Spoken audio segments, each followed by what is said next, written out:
Hi all and welcome to a new video. Today we're going over 8 solo miniature wargames you should try. This list is in no particular order and of course is all focused on solo miniature wargames. This is for people who don't always have enough time to get together with friends to play these games but still want the miniature wargame experience. So let's jump right into the little bit of criteria I had to set for this video. The basic criteria, or really rules I go by, is a lot of solo games are not really advertised as solo games. There's several games you can play that aren't billed as ones. I am specifically looking for ones that advertise as a solo experience. Many of these solo games have the ability to also be played by multiple people or be played in a versus format. Pricing will be the book or the starter set if it sells minis, and it's not that much of a stretch, really. Since not everyone has one, no 3D printing will be mentioned. Pricing is mentioned in USD. Now, before I had mentioned heavily terrain, miniatures for 2 people, and a whole bunch of other things. But the main reason I'm not going to any of these for solo wargaming experiences is in a solo experience, it is what you want it to be. Somebody is going to be fine playing it with the minis they already own. Someone else is going to be fine playing it with a whole bunch of tokens they printed off of their printer, cut out, and are just moving around a table. Others are going to be fine with some paperboard cutouts. Others are just going to be fine with little figures from other board games they own. The price in a solo wargame is however much you want to put forward 99% of the time, and the only time it's not that is when the starter sets come into effect. Starting at number 8 is Rangers of the Shadowdeep. Rangers of the Shadowdeep is made by the same team behind Frostgrave and Stargrave, which should tell you everything you need to know about it. It is a very solid rule set and made for a solo co-op play. And a physical rulebook is about 50 USD with everything you would need rules-wise, and I believe it comes with a few other things as well. The game requires a lot of miniatures and specific terrain items to run. I recommend using free tokens and printouts you can find online to prevent costs from really ramping up fast. If you buy all the recommended minis, however, the price varies a lot. But another, however, if you have an existing fantasy mini collection, this may be a game for you because you already have 99% of what the game requires. This is a very miniature heavy game. Because it's a solo game, you can make that a lot cheaper for yourself over time. And considering it is probably one of the best solo rule sets out there, if you enjoy the games like Frostgrave and Stargrave, it's definitely worth it.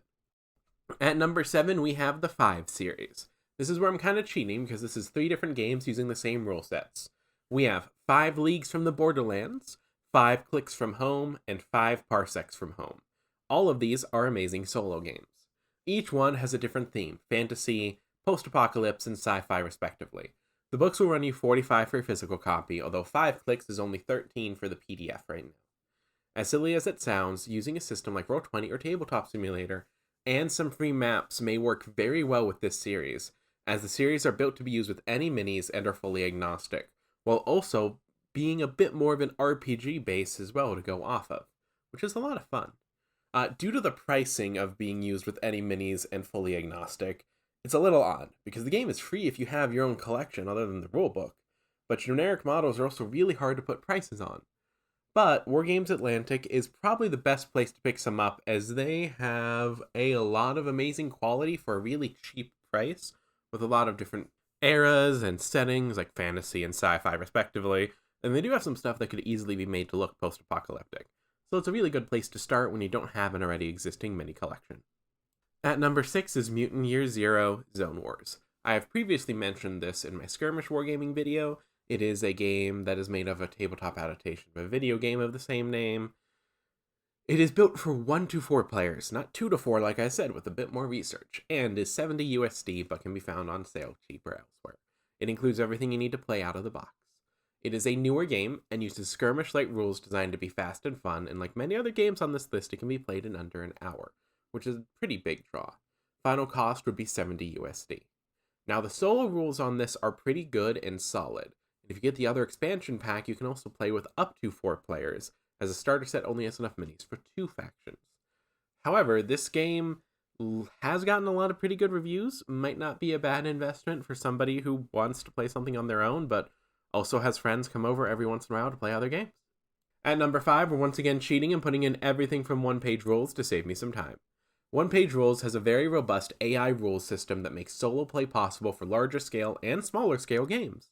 This deserves a crap ton of praise, as especially since they also sell starter armies that can go against each other for 200 USD. Well, 200 USD for 2 armies, it's 100 for 1. Of course, if you have existing armies, it is totally free, and the free rules also extend to the fantasy and skirmish counterparts as well. And this is fantastic. It's amazing. One Page Rules has free rules that you can look at right now and go, would this be fun for me to play with? And to everyone who is listening, there will be a One Page Rules video in the future. I currently want to physically try and play each one of the game systems they provide before I make a video breaking all of them down, which is why I'm kind of just been lumping them together so far. It is coming. It is in the future. Probably sometime next month. At number 4, we have another one I've previously featured, Fallout Wasteland Warfare.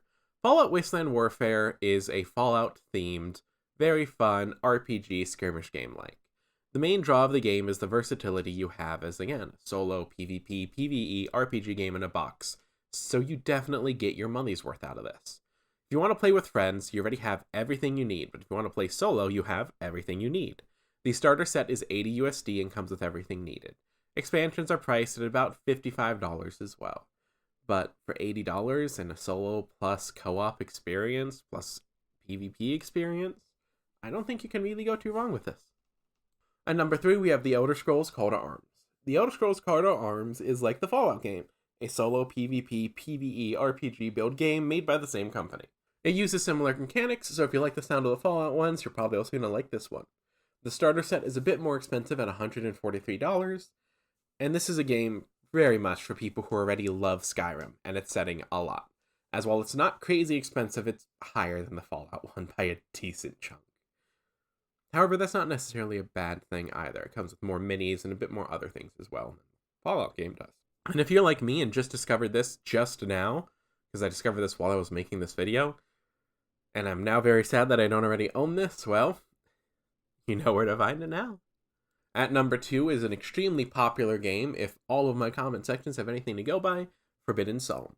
A game set in the Mork Borg universe, Forbidden Psalm is a very popular skirmish wargame. It provides solo, co-op, and versus modes of play. It plays like a minimalist tabletop RPG. You have 4 stats and a squad of 5 minis, and you roll a d20 plus modifiers to see if you hit, or do whatever you're trying to do. It is also a miniatures agnostic game, so it costs as much as you want to spend like many others on this list. And the book is only $25. And number 1, and again this doesn't mean it's the best, just the last one I added to this list, is Nuts World War II. An amazingly fun World War II skirmish game, Nuts World War II is a miniature agnostic game that can be played with anything from army men to fully assembled and painted kits. The game focuses heavily on the individual ranged engagement between soldiers and squads, usually having combat resolved by one being hurt, wounded, or going back undercover. The solo play mechanics are heavily thought out and very intuitive. It has actually useful tables to roll on for enemy activity, and you're very rarely going to roll something that doesn't make sense or doesn't make the enemy at least semi-challenging. They have a co-op mechanic and a versus mechanic as well. However, the book is available for $25, and like I said, this one is the epitome of play with whatever you have. You can buy army men and be perfectly fine for a year, and just use tissue boxes and shoe boxes as terrain.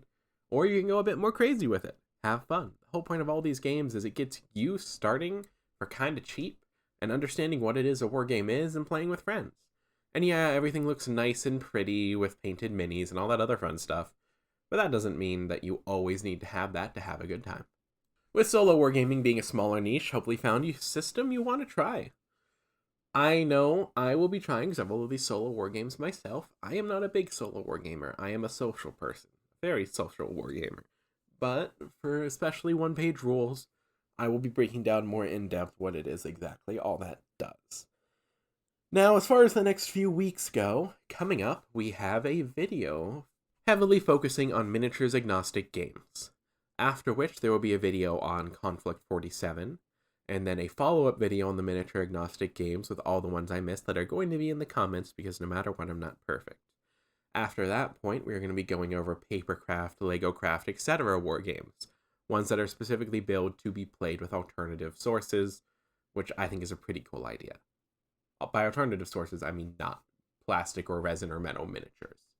And after that, we're going to have a video on Hail Caesar and then a few other things as well, as I want to make several videos focusing on individual war games that have caught my eye as I am going through and making these more broader lists. I hope you enjoy being on this journey with me. Have a wonderful day, everyone. If you've made it this far, leave a like, comment, and subscribe. I'll see you all next week.